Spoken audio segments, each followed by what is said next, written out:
السلام علیکم ورحمۃ اللہ وبرکاتہ۔ الحمد للہ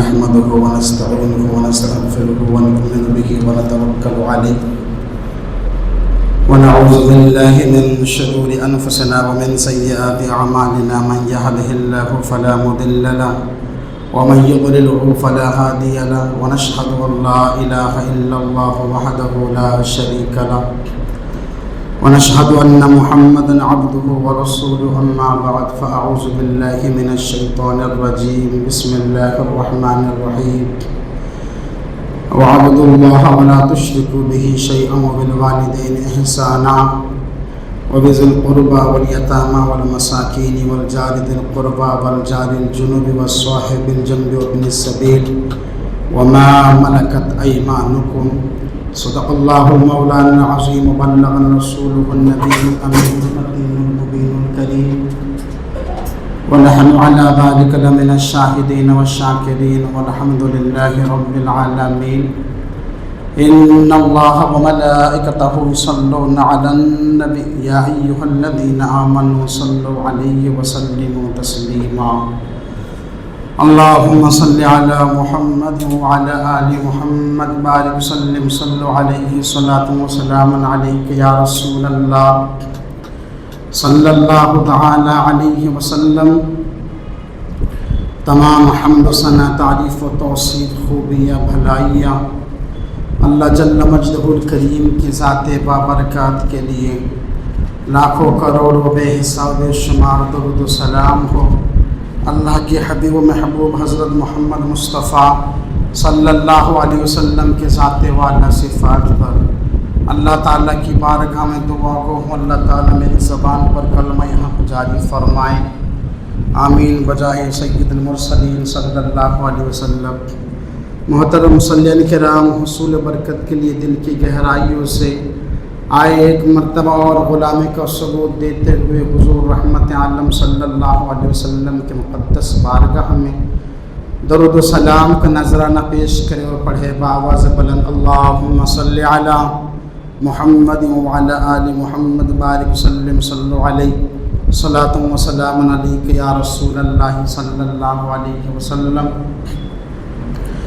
محترم مصلیین کرام، خطبہ مسنونہ کے بعد قرآن مجید کی جس آیت مقدس کو میں نے تلاوت کا شرف حاصل کیا، اللہ پاک سورۃ النساء آیت نمبر 36، اس آیت مبارکہ میں اللہ پاک نے فرمایا ہے وَاعْبُدُوا اللَّهَ وَلَا تُشْرِكُوا بِهِ شَيْئًا وَبِالْوَالِدَيْنِ إِحْسَانًا وَبِذِي الْقُرْبَى وَالْيَتَامَى وَالْمَسَاكِينِ والجار ذي القربى والجار الجنب والصاحب بالجنب وابن السبيل وما ملكت أيمانكم۔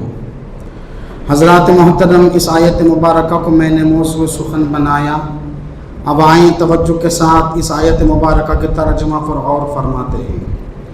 اللہ پاک ارشاد فرماتا ہے اور اللہ کی بندگی کرو، اس کی ذات میں کسی کو شریک نہ کرو، اور ماں باپ کے ساتھ بھلائی کرو، اور رشتہ داروں اور یتیموں اور محتاجوں، پاس کے ہمسائی، دور کے ہمسائی اور کروٹ کے ساتھی اور راہگیر، اور اپنی باندھی اور غلام سے۔ جب بھلائی کی بات آئی تو اللہ تعالیٰ نے ماں باپ کے ساتھ ساتھ اور کتنوں کو جوڑا؟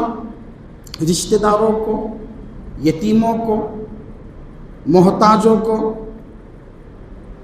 راہگیروں کے ساتھ یعنی مسافروں کے ساتھ، اور جو تمہارے قریب کے پڑوسی ہیں، دور کے پڑوسی ہیں، کروٹ کے ساتھی ہیں، اور جو تمہارے ماتحت میں باندھی یا غلام ہیں، ان کے ساتھ بھی بھلائی کا سلسلہ ہونا چاہیے۔ حضرات محترم، جیسا کہ میں نے آپ سے کہا کہ ایک ہی آیات میں کئی مضمون یہاں پر موجود ہیں، ان تمام مضامین میں سے صرف ایک مضمون پر انشاءاللہ تعالیٰ کچھ گفتگو کرنے کی کوشش کروں گا، اور وہ کیا ہے؟ ہمسائے، ساتھی، پڑوسی ہو یا دور کے ہو، اس تعلق سے۔ حضرات محترم، رشتہ دار، محتاج، یتیم کے ساتھ بھلائی کرنے کا تو ہمیں سمجھ میں آتا ہے کہ وہ ہمارے بھلائی کے حقدار ہیں، مستحق ہیں۔ یہ پڑوسیوں کے ساتھ میں بھلائی کا کیا معاملہ ہے؟ تو جناب اہل علم نے اس کا جواب دیا ہے کہ پڑوسی چونکہ وہ محتاج بھی نہیں، رشتہ دار بھی نہیں، یتیم بھی نہیں، مگر قرآن مجید کے کئی مقام پر حکم ہے، حدیث میں بھی خوب اللہ کے رسول صلی اللہ علیہ وسلم نے تعلیم فرمایا اپنی امت کو کہ وہ پڑوسی کے ساتھ حسن سلوک کرے۔ اس کی وجہ یہ ہے کہ جو پڑوسی ہوتا ہے جناب وہ ہمارے ہر وقت کے ساتھی ہوتے ہیں۔ آپ غم میں ہیں، تکلیف میں ہیں، مدد کی ضرورت ہے، اچانک کوئی مصیبت آپ کے اوپر آ پہنچی ہے، آپ کو کسی فرد کی ضرورت ہے، تو جناب ایسے موقع پر جو سب سے پہلے آپ کے قریب پہنچتے ہیں، خواہ وہ آپ کی تسلی کے لیے ہو، آپ کے زخم پہ مرہم لگانے کے لیے ہو، آپ کے غم کو ہلکا کرنے کے لیے ہو، یا کسی اور مسئلہ مشورے رائے صلاح کے طور پر ہو، جناب حتیٰ کہ آپ کی جو بیٹیاں ہیں یا آپ کے جو بیٹے ہیں اگر وہ کسی دوسرے مقام پر رہتے ہیں تو جناب وہ خونی رشتہ دار بھی بعد میں پہنچیں گے، سب سے پہلے وہ پڑوسی آپ کے گھر پہنچتا ہے۔ اس واسطے پڑوسیوں کا حق بہت زیادہ ہے، اور یہی وجہ ہے کہ اللہ پاک نے جب اس آیت مبارکہ میں حکم فرمائے کہ سب سے پہلے تم میری عبادت کرو، میری ذات میں کسی کو شریک نہ کرو، اس کے فوراً بعد اسی آیات میں اللہ فرماتا ہے کہ اپنے ماں باپ کے ساتھ بھلائی کرو، اور اس کے بعد پھر یہ تمام حکم بھی اسی آیات سے متصل ہے کہ تمہاری بھلائی فقط ماں باپ کے ذات تک محدود نہ رہے، بلکہ تم نے رشتہ داروں کے ساتھ بھی کرنی ہے، یتیم کے ساتھ بھی کرنی ہے، محتاجوں کے ساتھ بھی کرنی ہے، راہ چلتے مسافروں کے ساتھ بھی کرنی ہے، اور ہاں تمہارے گھر کے جو پڑوسی ہیں تمہارے گھر کے قریب کے، خواہ وہ نزدیک کے ہو یا دور کے ہو یا کروٹ کے تمہارے ساتھی ہو، تم نے ان کے ساتھ بھی بھلائی کرنی ہے۔ اور ہاں جو تمہارے ماتحت تمہاری غلام یا باندھی ہو، جو زر خرید غلام ہوتے ہیں، اگر تمہارے ماتحت ہیں تو بھلائی کا معاملہ ان کے ساتھ بھی کرنا ہے۔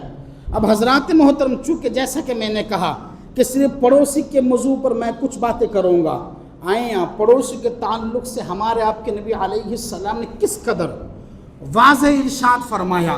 ایک فرمان ہے حضور علیہ السلام کا، جب آپ نے پڑوسی کے تعلق سے اپنے صحابہ اور قیامت تک آنے والے امتی کو آپ نے تعلیم فرمایا نا، تو آپ کے جملے کیا تھے معلوم؟ حضور صلی اللہ علیہ وسلم سب سے پہلے رب کعبہ کی قسم ارشاد فرمایا، اور آپ نے فرمایا قسم اس ذات کی جس کے قبضہ قدرت میں میری جان ہے، ہمسائے گان کے حقوق صرف وہی ادا کر سکتا ہے جس پر رب کا کرم ہو اور رب کا رحم ہو۔ آگے پھر آپ نے فرمایا کہ ہمسائے گان کے حقوقوں میں سے حقوق یہ ہیں، اور اس سے پہلے جملہ کیا ہے؟ حضور نے فرمایا کہ تم میں سے بہت سے لوگ ہیں جو ہمسائے گان کے حقوق کو نہیں جانتے ہیں، اور ہمسائے گان کے حقوق میں سے یہ ہیں کہ جب وہ تکلیف میں ہو تو تم راحت دینے کے لیے سب سے پہلے پہنچو، اگر انہیں قرض کی ضرورت ہے تو تم انہیں قرض دو، اگر انہیں کوئی نعمت اور خوشی میسر ہے تو تم مبارکبادی پیش کرو، اور ہاں اگر وہ بیماری میں مبتلا ہے تو عیادت پرسی کے لیے تم جاؤ، اور اگر وہ فوت ہو جائیں ان کی نماز جنازہ پڑھو، اور یہاں تک کہ تدفین کے آخری مرحلے تک ان کی قبر کے سہانے پر کھڑے رہو۔ حضرات محترم، ذرا اندازہ لگائیں تفصیلاً حضور پاک نے فرمایا صلی اللہ علیہ وسلم کہ یہ پڑوسیوں کا حق ہیں، انہیں ضرورت پڑے قرض دو، کوئی مسئلہ ہے سب سے پہلے پہنچو، جہاں تک ہو سکے ان کے مسئلے میں تم سجھاؤ اور سلوشن بتاؤ، اور اگر وہ بیماری میں ہیں تو جناب ان کی عیادت پرسی کے لیے جانا آپ پر ضروری ہے، اور انہیں کوئی خوشی پہنچے تو جناب مبارکبادی دینا آپ کو حضور نے حکم فرمایا۔ وہ فوت ہو جائے جنازے میں سب سے پہلے شرکت کرنے کا حکم آپ کو دیا گیا، اور جب تک آپ کے پڑوسی کو زیر زمین پوری طرح نہ کیا جائے ان کی قبر کے قریب سہانے پر کھڑے رہنے کا حکم آپ کو دیا گیا۔ اور جناب پڑوسی کے حقوق کے تعلق سے ہم تو یہ ہے نا کہ پڑوسیوں سے صرف جھگڑا کرتے ہیں، ہمیں پڑوسیوں سے صرف جھگڑے اور فلاں مسئلے معاملے میں یہی شکایتیں ہوتی ہیں، جبکہ جناب پڑوسی کے حقوق اس قدر زیادہ ہیں۔ آپ حدیث کے جملے دیکھیں، اما عائشہ رضی اللہ عنہ اس حدیث کو بیان کرتی ہیں، وہ کہتی ہے کہ حضور نبی رحمت صلی اللہ علیہ وسلم نے ارشاد فرمایا ما زال جبرائیل یوصینی بالجار حتی ظننت انہ سیورثہ۔ حضور پاک صلی اللہ علیہ وسلم نے ارشاد فرمایا مجھے اتنی دفعہ پڑوسیوں کے تعلق سے جبریل نے بتایا کہ مجھے یہ گمان ہونے لگا کہیں پڑوسیوں کو وراثت میں شامل نہ کر لیا جائے۔ اللہ اکبر۔ جناب اس بات کو اب مزید کہنے کی ضرورت نہیں ہے۔ پراپرٹی اور جائیداد میں حصہ کس کو ملتا؟ گاؤں والوں کو تھوڑی ملتا ہے، گاؤں کے قریب کوئی محتاج بیوہ بے سہارے کو تھوڑی ملتا ہے۔ جناب جو خونی رشتہ دار جو باپ کے بچے ہوتے ہیں، جو باپ کے بچے اسی کو نہ ملتے ہیں۔ اور یہاں پر حدیث میں یہ کہا گیا، حضور فرماتے مجھے جبریل نے اتنی دفعہ پڑوسی کے تعلق سے بتایا، مجھے اس بات کا گمان ہونے لگا ہے کہ کہیں پڑوسیوں کو وراثت میں شامل نہ کر لیا جائے۔ جناب والا، پڑوسی کے حقوق اور پڑوسیوں کا حق اور پڑوسیوں کے ساتھ حسن سلوک کرنے کے تعلق سے میں سمجھتا ہوں اس سے بڑھ کر اور کوئی نصیحت اور کوئی تاکید نہیں ہے جو آپ علیہ السلام نے اپنی امت کو فرمایا کہ پڑوسیوں کے ساتھ حسن سلوک کرو۔ اور اسی طرح ایک اور حدیث سنیں آپ، حضور پاک صاحب الاولاق صلی اللہ علیہ وسلم نے ارشاد فرمایا، اس حدیث کے راوی حضرت ابو شریح خزاعی رضی اللہ عنہ ہیں، وہ کہتے ہیں کہ حضور نبی رحمت صلی اللہ علیہ وسلم نے ارشاد فرمایا من کان یؤمن باللہ والیوم الآخر فلیحسن الی جارہ۔ حضور پاک صلی اللہ علیہ وسلم نے ارشاد فرمایا کہ جو شخص اللہ تعالیٰ پر اور یوم آخرت پر ایمان رکھتا ہے اس کو چاہیے کہ اپنے پڑوسیوں کے ساتھ حسن سلوک کرے۔ اللہ اکبر۔ جناب والا، اس جملے پر میں آپ کی خاص توجہ چاہتا ہوں۔ اس اس حدیث پاک میں اللہ کے نبی صلی اللہ علیہ وسلم نے ایک ایمانی شناخت قائم فرمایا ہے، ایک ایمان کا لیول آپ نے بتایا ہے۔ آپ نے بتایا کہ بندہ مومن کے لیے یہ چیز ہونی چاہیے۔ اگر کوئی بندہ ایمان والا ہے تو اس کے ایمان کے لیے، اگر کوئی بندہ ایمان والا ہے تو اس کے ایمان کے لیے یہ چیز ہونا ضروری ہے۔ یعنی کہ جس کے اندر یہ بات نہیں ہے تو پھر وہ کامل مومن نہیں ہوا۔ جس کے اندر یہ بات نہیں ہے مطلب یہی ہوا وہ کامل مومن نہیں ہوا۔ باقی تمام خوبیاں ہیں اس بندے کے اندر، اگر اس کے اندر یہ بات نہیں ہے، وہ پڑوسیوں کے ساتھ حسن سلوک نہیں کرتا ہے، تو جناب اس ایک خامی کے لیے وہ کامل و اکمل نہیں ہو سکتا۔ اور اس میں کس طرح واضح ارشاد فرمایا کہ تم اگر مومن ہو اور تمہارا ایمان ہے رب پر، تمہارا ایمان ہے دوبارہ زندہ ہونے پر، یوم قیامت اور آخرت پر، تو پھر تمہیں یہ کام کرنا ہے۔ اور کام کون سا؟ تمہارے جو ہمسائے گان ہیں، تمہارے گھر کے اطراف اکناف میں جو لوگ بستے ہیں، رہتے ہیں، جو تمہارے پڑوسی کہلاتے ہیں، ان کے ساتھ حسن سلوک کرنا نہایت ہی ضروری ہے۔ اور جناب اب آگے دیکھیں، یہ حدیث مشکات، ابھی جو ہم نے حدیث بیان کیا وہ ابن ماجہ میں ہے اور یہ حدیث مشکات میں ہے۔ اس حدیث کے راوی حضرت عبداللہ ابن عباس رضی اللہ عنہ ہیں، اور شاید میں نے دوران گفتگو میں گزشتہ جمعہ یہ بات میں نے کہی تھی آپ کو۔ حضرت عبداللہ ابن عباس رضی اللہ عنہ کہتے ہیں کہ رسول خدا صلی اللہ علیہ وسلم کو میں نے فرماتے ہوئے سنا، مومن وہ نہیں جو اپنا پیٹ بھر کر سو جائے اور اس کا پڑوسی بھوکا رہے۔ جناب والا، یہ تاکید کس طرح دی گئی؟ جیسے کہ میں سمجھتا ہوں سگے بھائی کے لیے دی جاتی ہے، جیسے گھر کے دوسرے کسی افراد کے لیے ہیں جو خونی رشتہ دار ہیں، ٹھیک اسی طرح اس حدیث مبارکہ سے مجھے وہی بو آ رہی ہے۔ حضور نے فرمایا کہ تم اس وقت تک کامل مومن نہیں ہو سکتے، اللہ اکبر، کہ جب تک تمہارا پڑوسی بھوکا رہے اور تم پیٹ بھر کر کھا کے سو جاؤ۔ حضرات محترم، یہ جو پڑوسی ہیں بہت زیادہ ان کے حقوق ہیں، اور ان کے حقوق کے تعلق سے ہمیں آپ کو اللہ تعالیٰ سے ڈرتے رہنا چاہیے۔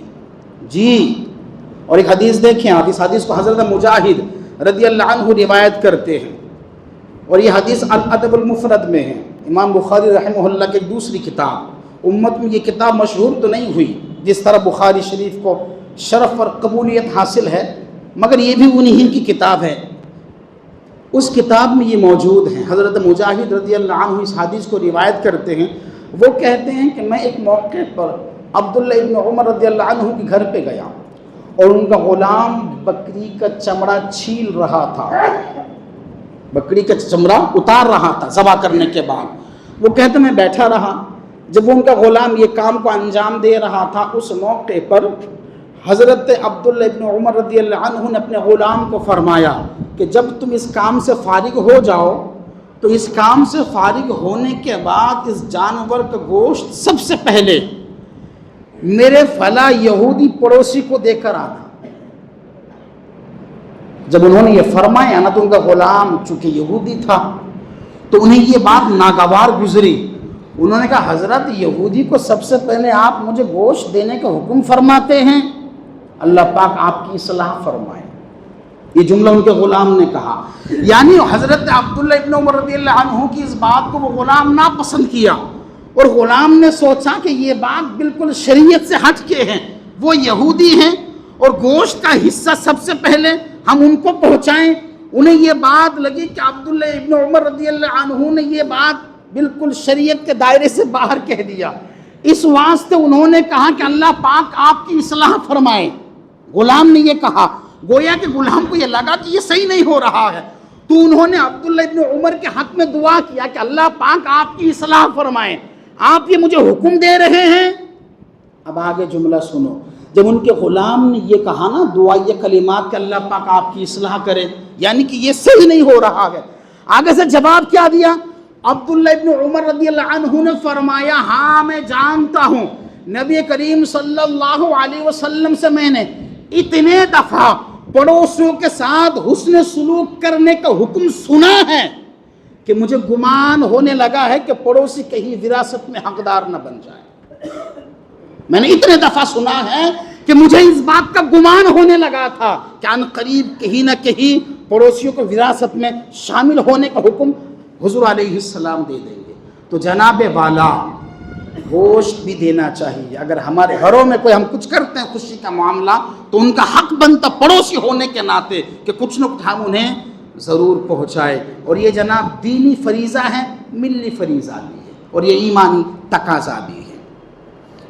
اسی طرح ایک اور حدیث میں آپ کے سامنے رکھنا چاہوں گا کہ حضور پاک صلی اللہ علیہ وسلم نے اپنے امت کو کس قدر پڑوسی کو تعلق سے آگاہ فرمایا۔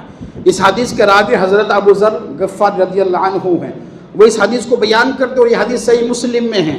حضرت ابو ذر رضی اللہ عنہ کہتے ہیں کہ حضور صلی اللہ علیہ وسلم نے فرمایا اے ابو ذر، جب شوربہ پکاؤ تو پانی زیادہ ڈالا کرو، اللہ اکبر، جب شوربہ پکاؤ تو پانی زیادہ ڈالا کرو اور اپنے پڑوسیوں کا خیال رکھو۔ حضرات ذرا توجہ دیں، آپ کہا گیا ہے کہ اگر تم شوربہ بنا رہے ہو تو شوربے میں پانی تھوڑا زیادہ ڈالو تو پھر شوربہ تمہارا زیادہ ہو جائے گا، اور جب زیادہ ہو جائے گا تو تمہاری ضرورت بھی پوری ہو جائے گی، اور تمہارے ہمسائے میں، تمہارے صحن میں جو پڑوسی رہتے ہیں، کیونکہ جب تم شوربہ بناؤ گے، اب شوربہ کہہ لو یا دال کہہ لو جناب، آپ جانتے ہیں نا جب دال بناتے ہیں ایک قسم کی خوشبو آتی ہے، گھر کے آس پاس تک پہنچتی ہے، یا کوئی لذیذ مرغوب شوربہ یا سالن بنائیں جو اس کی خوشبو پھیلتی ہے، اور جناب جب خوشبو پھیلے گی آپ کے گھر کے پڑوس تک پہنچے گی، اب معلوم نہیں آپ کے پڑوسی کس حال میں ہیں، یہ خوشبو پھر جب وہ سونگیں گے، محسوس کریں گے، جناب اگر ان کے حالات بہتر نہیں ہیں پھر انہیں تکلیف پہنچے گی۔ تو ایسے موقع پر حضور نے اپنے امت کو نصیحت فرمایا کہ تمہارا طریقہ یہ ہونا چاہیے۔ اچھا اس سے مطلب یہ نہیں کہ آپ شوربہ ہی دو، یہ بھی سنیں آپ اس حدیث سے آپ یہ مفہوم نہ نکالیں کہ سالن خود بیٹھ کے آپ کھاؤ، صرف دالچا گھر میں مطلب جو بنا ہے وہ غریبوں میں دو، نہیں، یہ بات اس صحابی کو کہی ہوں گی جو مالی طور پر کمزور پسماندہ تھے۔ مطلب یہ ہے کہ اگر آپ گوشت بناتے ہیں، بریانی بناتے ہیں، کوئی مرغوب غذا کھانے کے لیے بناتے ہیں تو جناب الگ سے یہ ذہنی خاکہ بنائیں کہ اتنے ہم نے زیادہ بنانا ہے تاکہ اتنا ہمارے استعمال کے لیے ہو جائیں اور باقی جو ہمارے پڑوس میں رہتے ہیں ان کو بھی پہنچا دیا جائے، اس سے حق بھی ادا ہو جائے گا، ان کی دعائیں لگیں گی اور رب تبارک و تعالی خصوصی رحمتیں آپ پر نچھاور فرمائے گا۔ اور اسی طرح اگلی حدیث دیکھیں آپ کہ کس قدر پڑوسیوں کے حوالے سے حضور صلی اللہ علیہ وسلم نے نصیحت فرمائی۔ اس حدیث کے راوی بھی حضرت عبداللہ ابن عمر رضی اللہ عنہ ہیں. وہ کہتے ہیں کہ حضور رحمت عالم صلی اللہ علیہ وسلم نے ارشاد فرمایا بہترین دوست خدا کے نزدیک وہ ہے جو اپنے دوستوں کے نزدیک بہترین ہو. بہترین دوست خدا کے نزدیک وہ ہیں جو اپنے دوستوں کے نزدیک بہترین ہو. اور بہترین پڑوسی خدا کے نزدیک وہی ہے جو اپنے پڑوسیوں کے نزدیک بہترین ہو. جناب کیا سمجھے آپ اس حدیث سے؟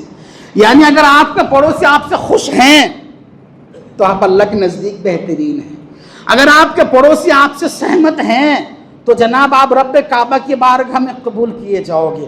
اگر آپ کے پڑوسی آپ سے شکوے گلے نہیں کرتے ہیں تو جناب آپ رب رسول کی بارگاہ میں ایک اچھے پڑوسی کہلائے جائیں گے.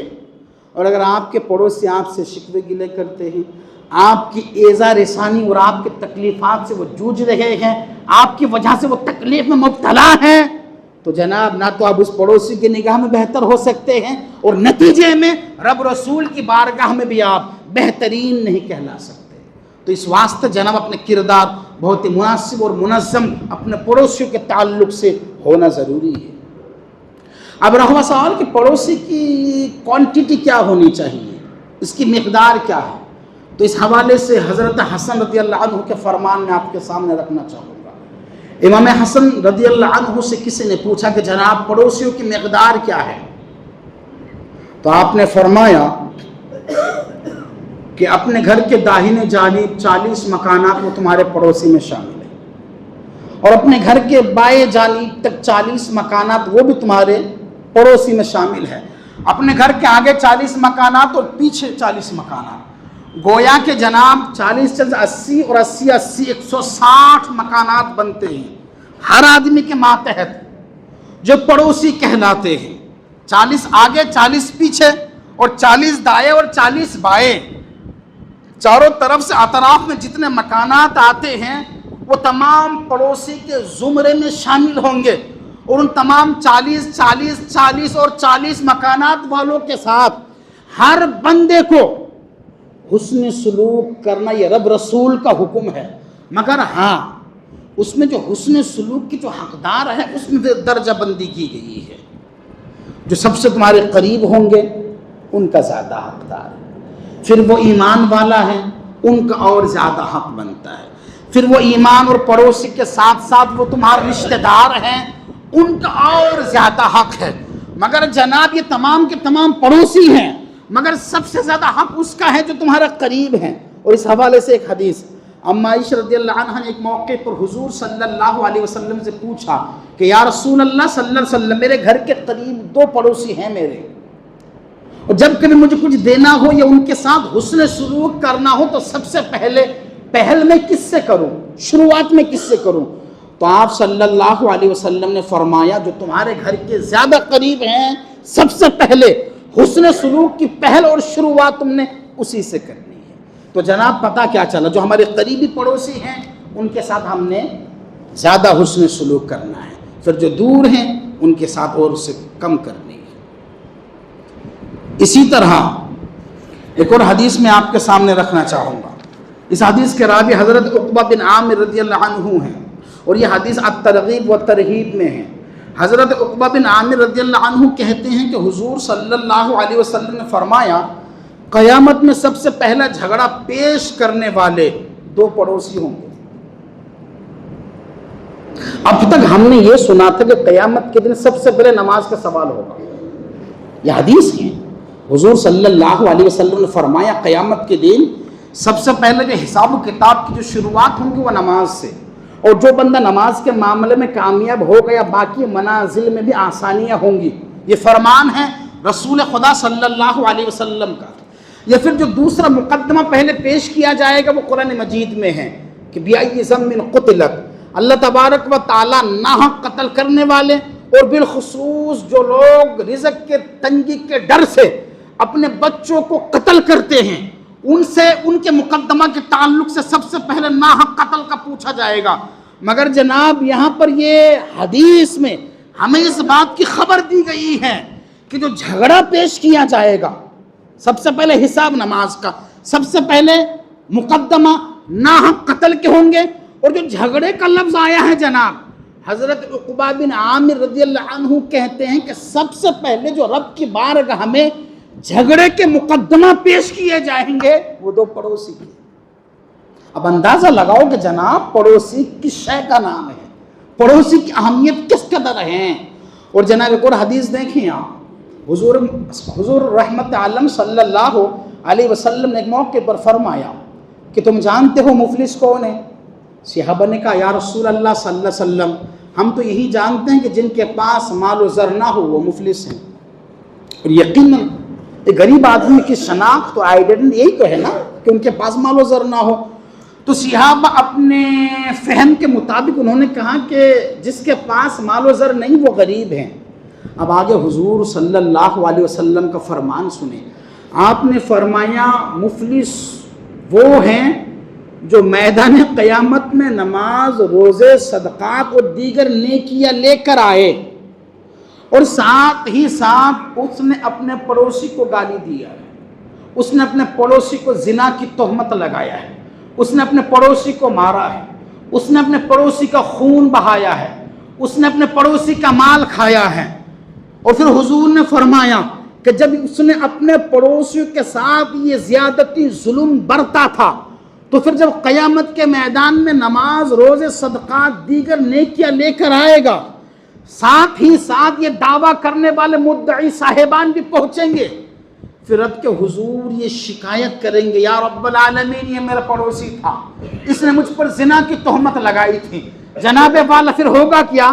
اس کی نماز، روزے، صدقات، دیگر نیکیوں میں سے رب جو چاہے گا فیصلہ کرے گا اسے دی جائے گی۔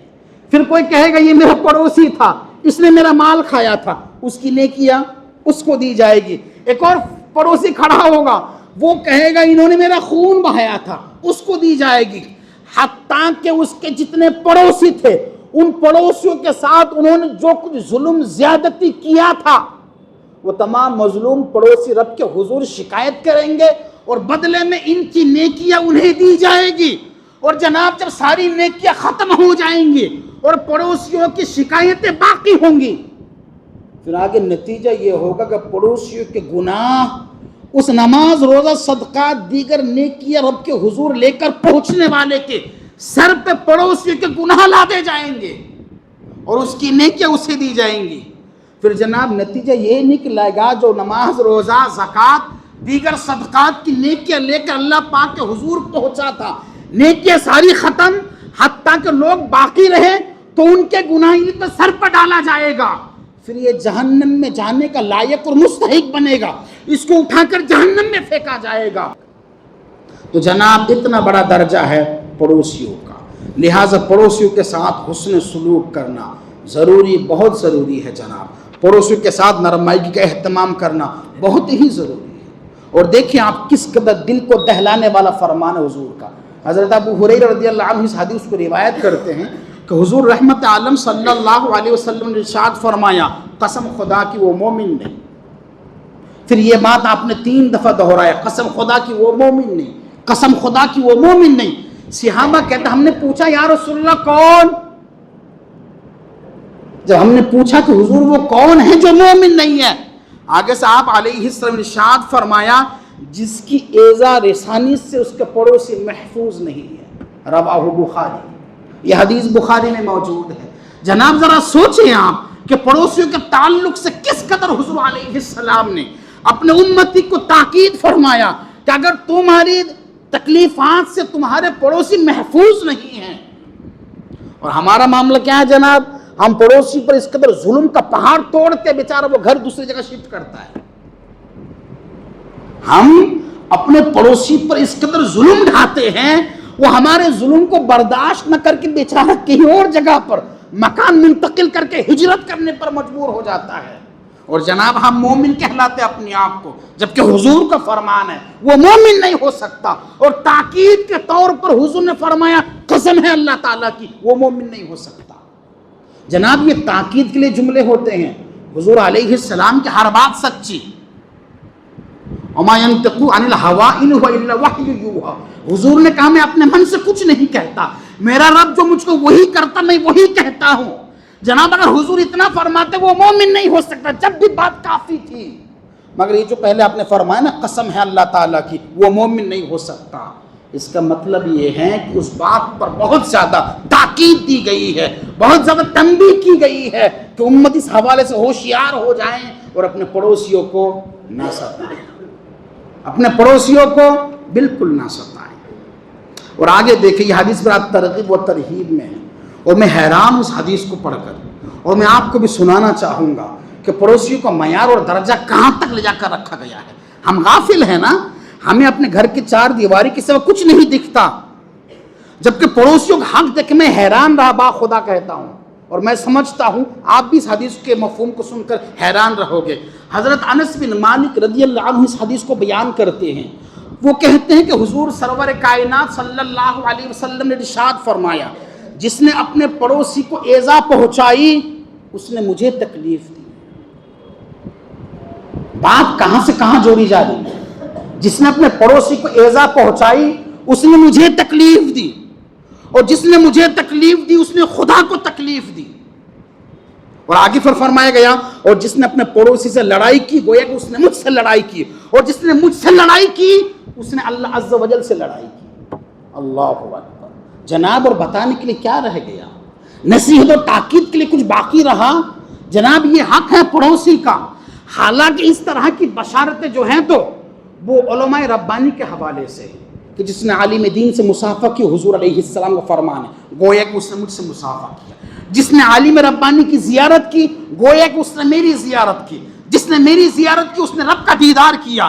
جناب والا یہ عالم ربانی کے لیے ہے، اور عالم ربانی کا بڑا درجہ، بڑا حق ہے، جو انبیاء کے وارث ہیں۔ جناب یہاں پر اس حدیث میں پڑوسی کے تعلق سے بھی اس طرح کی باتیں کہی گئی۔ جو بند اپنے پڑوسی کی تکلیف پہنچاتا ہے گویا کہ وہ حضور علیہ السلام کو تکلیف پہنچاتا ہے۔ جس نے پڑوسی کے ساتھ لڑائی اور جھگڑا کیا گویا کہ حضور سے اس نے جھگڑا کیا، اور جو بندہ حضور سے جھگڑا کرے گویا کہ اس نے پھر اللہ تعالیٰ سے جھگڑا کیا۔ تو جناب والا پڑوسی کے ساتھ حسن سلوک کا ہونا بہت ضروری ہے، جی بالکل بہت ضروری ہے۔ اگر ہم پڑوسی کے ساتھ حسن سلوک نہیں کریں گے تو جناب پھر ہماری جو باقی نیکیاں ہیں تو شاید ہمیں کام بھی نہ آئیں۔ اور وہ کس طرح، میں آپ کو حدیث کے جملے رکھنا چاہوں گی، یہ حدیث بات ترغیب و ترہیب ہی میں ہے۔ حضرت ابو ہریرہ رضی اللہ عنہ روایت کرتے ہیں کہ ایک مرتبہ بارگاہ رسالت صلی اللہ علیہ وسلم میں عرض گزار ہوا ایک شخص، اور کہا کہ یا رسول اللہ صلی اللہ علیہ وسلم، فلانی عورت کے تعلق سے یہ مشہور ہیں کہ وہ نمازیں پڑھتی ہے، روزہ رکھتی ہے، زکوٰۃ دیتی ہے، نیک سلوک سب کام کرتی ہے، مگر ایک شکایت مشہور ہے کہ وہ اپنے پڑوسی کو تکلیف دیتی ہے۔ ایک صحابی نے پوچھا، اور صحابہ کا معاملہ آپ جانتے ہیں، جب کبھی کوئی دین یا دنیا کا مسئلہ پیش ہوتا وہ براہ راست حضور سے پوچھتے تھے، یہ ان کے مقدر تھا جو اللہ پاک نے ان کو عطا فرمایا تھا۔ ایک صحابی نے، حضرت ابو ہریرہ کہتے ہیں، ایک صحابی نے آ کر پوچھا، یا رسول اللہ فلانی عورت کے تعلق سے یہ مشہور ہے، وہ نمازیں خوب پڑھتی ہے، روزہ بھی رکھتی ہے، نیکی کے کام سارا کچھ کرتی ہے، مگر ہاں وہ اپنے پڑوسی کو تکلیف دیتی ہے، ایذا رسانی کرتی ہے۔ حضور نے فرمایا وہ جہنمی ہے، حضور نے فرمایا وہ جہنمی ہے۔ پھر اس صحابی نے کہا کہ یا رسول اللہ فلانی عورت کے تعلق سے یہ مشہور ہے کہ وہ نماز کم پڑھتی، باقی نیکی خیر کے کام کم کرتی ہے، مگر ہاں وہ پنیر کے ٹکڑا ہی صحیح مگر اپنے پڑوسی کو دیتی ہے، اور پڑوسی کے ساتھ حسن سلوک کرتی ہے۔ جب اس نے یہ کہا نا، حضرت ابو ہریرہ کہتے میں وہاں پر موجود تھا، حضور پاک صلی اللہ علیہ وسلم نے ارشاد فرمایا کہ وہ اپنے پڑوسی کے ساتھ جو حسن سلوک کرتی ہے، اسی نیکی اور خوبی کے بنا پر اللہ پاک اس کو جنت میں داخلہ فرمائے گا۔ تو جناب پتہ کیا چلا، ہم نمازیں پڑھیں، روزہ رکھیں، باقی نیکی کا کام کریں، اور اگر ہمارے پڑوسی ہم سے خوش نہیں ہیں تو پھر جناب معاملہ بہت مشکل ہے۔ اور وہ مشکل کس طرح، بات کو ختم کر رہا ہوں بس میں، آخری جملہ، یہ حدیث مشکات شریف میں ہے۔ حضرت انس رضی اللہ عنہ بیان کرتے ہیں کہ حضور صلی اللہ علیہ وسلم نے ارشاد فرمایا، لا يدخل الجنت من لا یأمن جارہ بوائقہ۔ حضرت انس رضی اللہ عنہ کہتے ہیں کہ حضور نے فرمایا وہ شخص جنت میں داخل نہیں ہوگا جس کی شرارتوں سے اس کا پڑوسی محفوظ نہیں۔ وہ شخص جنت میں داخل نہیں ہوگا۔ کون سا شخص؟ جس کی شرارتوں سے، بدماشیوں سے اس کا پڑوسی محفوظ نہیں ہے۔ تو جناب والا وقت ہو چکا، میں اپنی بات کو یہیں پر اختتام کر رہا ہوں۔ میری گفتگو کا حاصل کلام یہ تھا، جو بھی بن پڑے پڑوسی کے ساتھ حسن سلوک ضرور کرے، پڑوسی کے ساتھ خوش اخلاقی سے ضرور پیش آئے، اور پھر جناب یہ نہیں کیا انشاءاللہ تعالی ہمیں آخرت میں بڑا فائدہ پہنچائے گا۔ اللہ تعالیٰ کی بارگاہ میں دعا گو ہوں، اللہ پاک ہم سب کو اپنے پڑوسیوں کے ساتھ حسن سلوک کرنے اور پڑوسیوں کے حقوق کے اہتمام کی ہم سب کو توفیق فرمائے۔ میرے کہنے میں جو غلطی ہوئی اللہ پاک اپنے فضل سے معاف فرمائے، آمین۔ وما علینا الا البلاغ المبین۔